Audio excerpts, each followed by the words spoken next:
Hey guys, it's the Metal 5. We're back to more Legend of Zelda, Ocarina of Time. Last time, we were given a mission by the Great Deku Tree in order to get rid of this curse that's been plaguing him, which involves us having to go inside his body, and we are already at the first dungeon of the game. And this time, we should hopefully be finishing the Great Deku Tree's innards, because it's not a long dungeon at all. Anyway, last time I almost missed out on this room, which is actually kind of important, and it also shows us a mechanic of the Deku Sticks where you can light them on fire if you have a fire source and use them to light other stuff.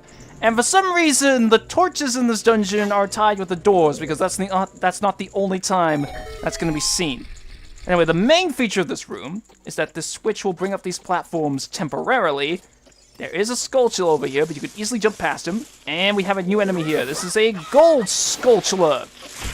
They just sit on the wall, but upon killing them, they drop a token. This is related to the main big side quest of the game. Don't finish it. I'm just saying that right now. Do not finish the side quest 100% because it is not worth it. It's very similar to the Soul side quest in Twilight Princess, where it's worth getting some of them for some of the rewards you get for getting specific amounts, but it's not worth getting all of them because the reward for getting all of them is just not worth it, honestly. But again, another more important feature of this room is what's at the other side upon jumping over these platforms. So yeah, when it comes to the Gold Skulltulas, I'm going to be getting, obviously, some of them for the good rewards that you get, but not all of them. And getting to this chest, I can stop time again. Other than the platforms, they are not affected for some reason.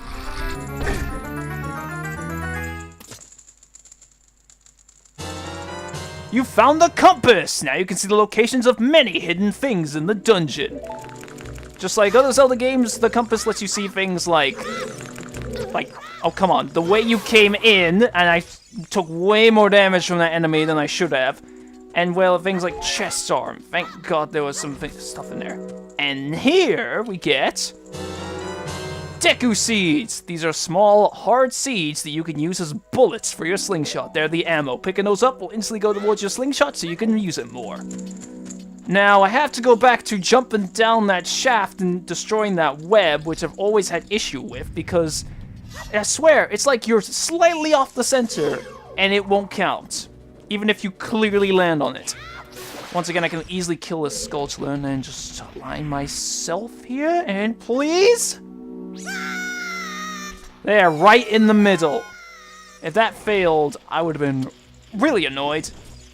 Anyway, we can climb back up, but there's not really much reason to. I've never seen anybody really leave this dungeon in any playthrough of this game, so I'm not really fussed. But there is a Gold Skulltula up here, and you can kill Gold Skulltulas with your slingshot. And again, I'm going to climb up here and get the token. There's also a second Gold Skulltula over here, and this one is a little interesting.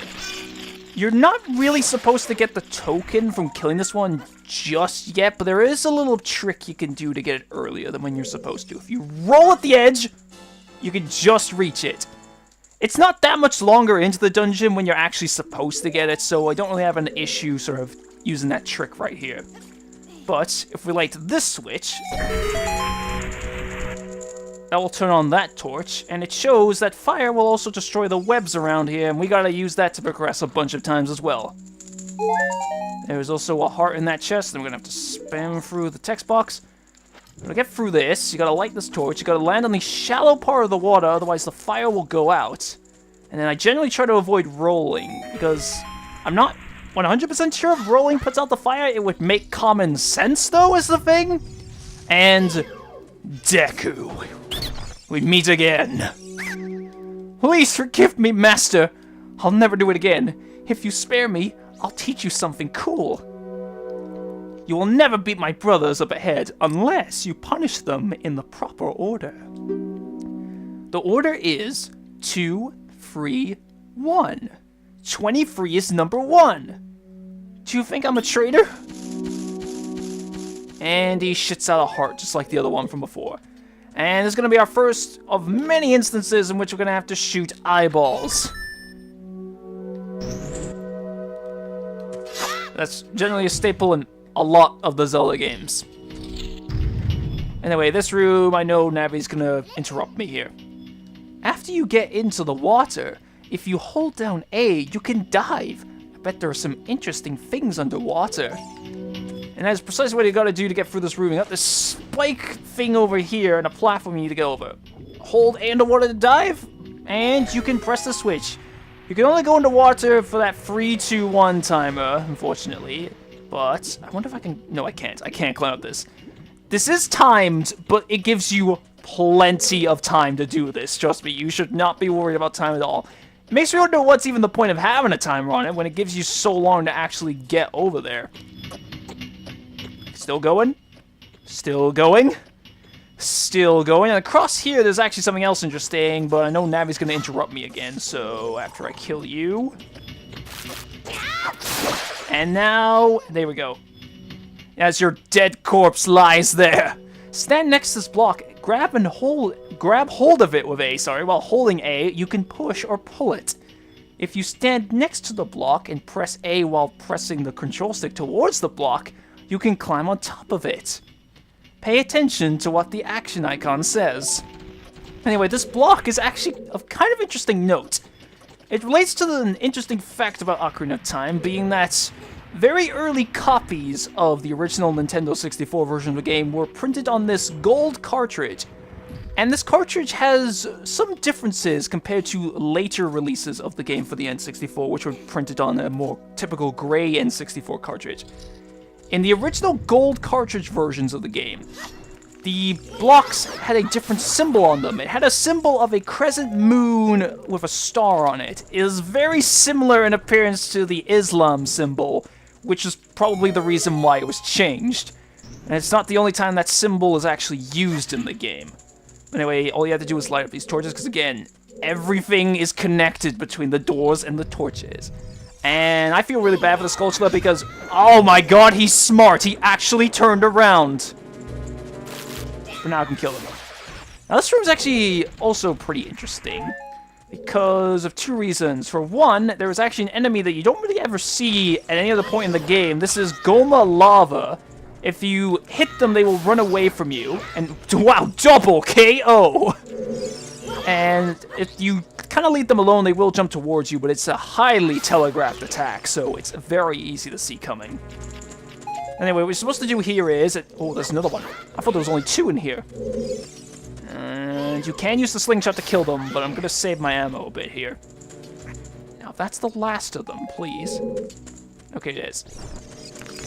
If you take out the torch here, there are two webs you can burn. This one over here has this Deku Baba here. That is a dead end. However, if you come back here later, you can actually deal with that. I don't remember... I just barely made that. I don't remember what exactly behind there. I know it's not mandatory. I think it might just be a gold Skulltula, so I'm not really going to worry about it. I know it's not anything, like, super important, if I'm remembering right.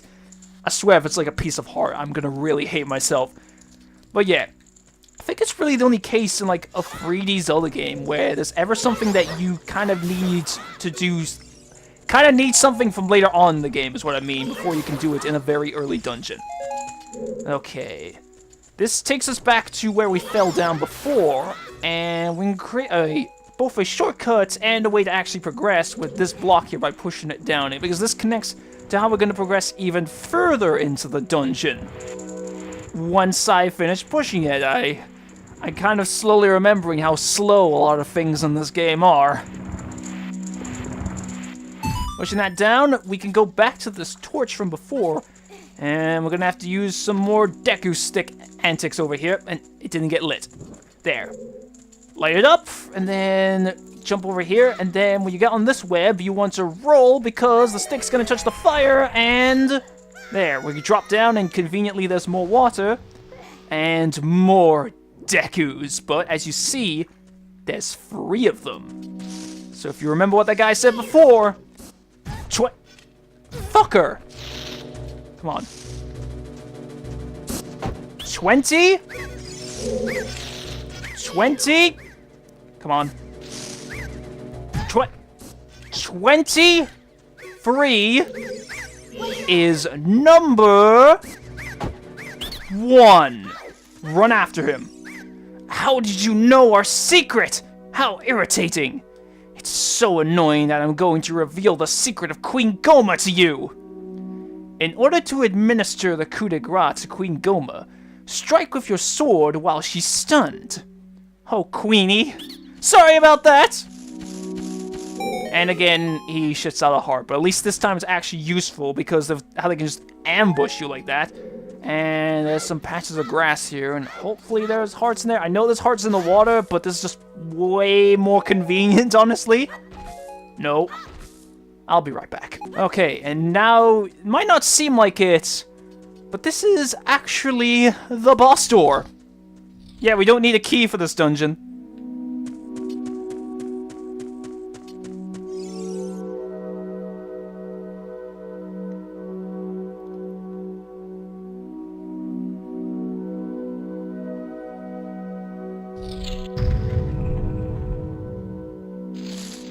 We enter this incredibly dark room.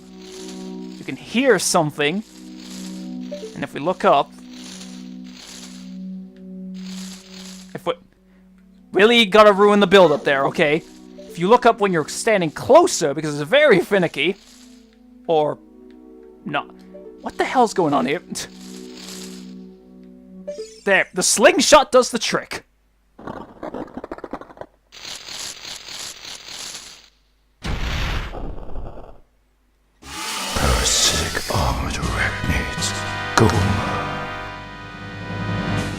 Do not worry about Goma whatsoever. Goma is pathetically easy. Like, seriously, even for first boss standards, Goma is so easy. There have been people that have taken her out in 30 seconds. No joke. Anyway, once you're done hitting Goma the first time, she's gonna climb up here, and then she would normally shit out a bunch of her lava, which is really the only other time they show up. And, come on. Come on. Come on, please. There! 2 cycles, and that is it.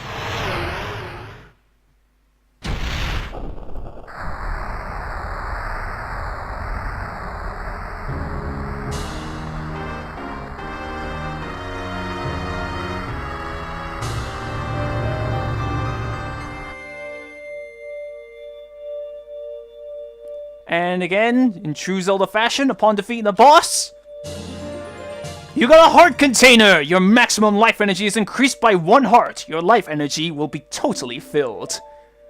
Of course, you don't have to get it, but unless you want to do a free heart run, just make sure you pick it up before going into the portal.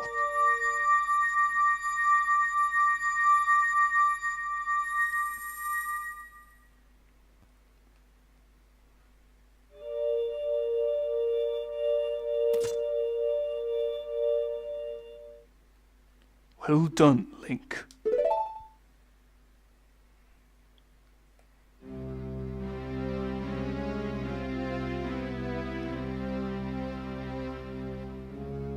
Thou hast verily demonstrated thy courage.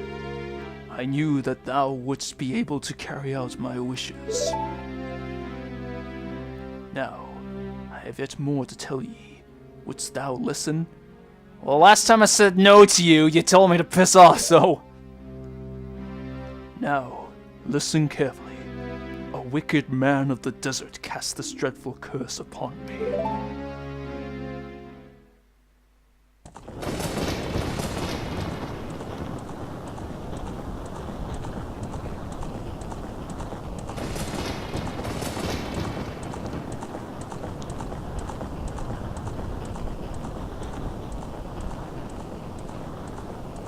This evil man ceaselessly uses his vile, sorcerous powers in the search for the sacred realm that is connected to Hyrule. For it is in that sacred realm that one will find the divine relic, the Triforce, which contains the essence of the gods.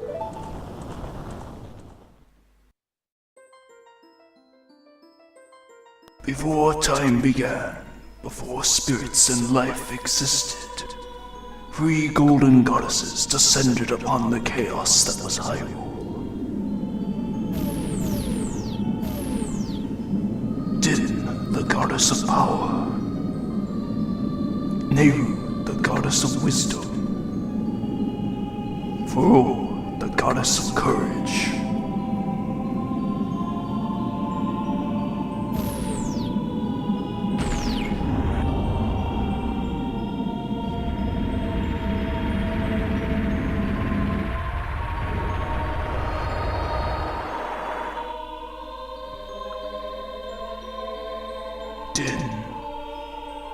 With her strong flaming arms, she cultivated the land and created the Red Earth. Nehru poured her wisdom onto the earth and gave the spirit of law to the world.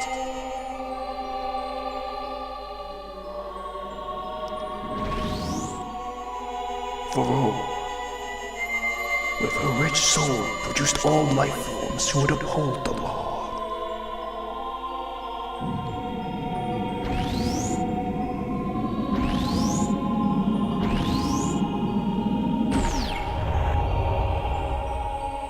The three great goddesses, their labors completed, departed for the heavens. And golden sacred triangles remained at the point where the goddesses left the world. Since then, the sacred triangles have become the basis of our world's providence.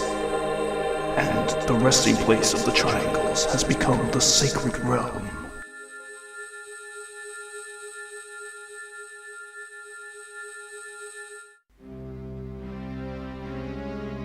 Thou must never allow the desert man in the black armor to lay his hands on the sacred Triforce. Thou must never suffer that man with his evil heart to enter the sacred realm of legend. That evil man who cast the death curse upon me and sapped my power. Because of that curse, my end is nigh. Though your valiant efforts to break the curse were successful, I was doomed before you started. Yes, I will pass away soon, but do not grieve for me. I have been able to tell you of these important matters. This is Hyrule's final hope. Link, go now to Hyrule Castle. There, thou will surely meet the Princess of Destiny. Take this stone with you. The stone that man wanted so much that he cast the curse on me.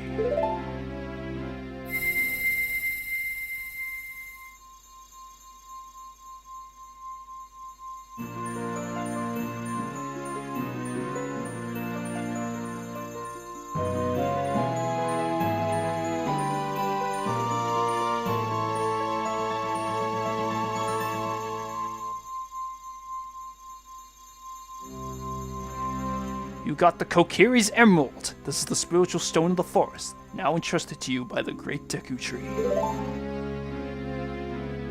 The future depends upon thee, Link. Thou art courageous. Navi the Fairy, help Link to carry out my will. I entreat ye, Navi. Goodbye.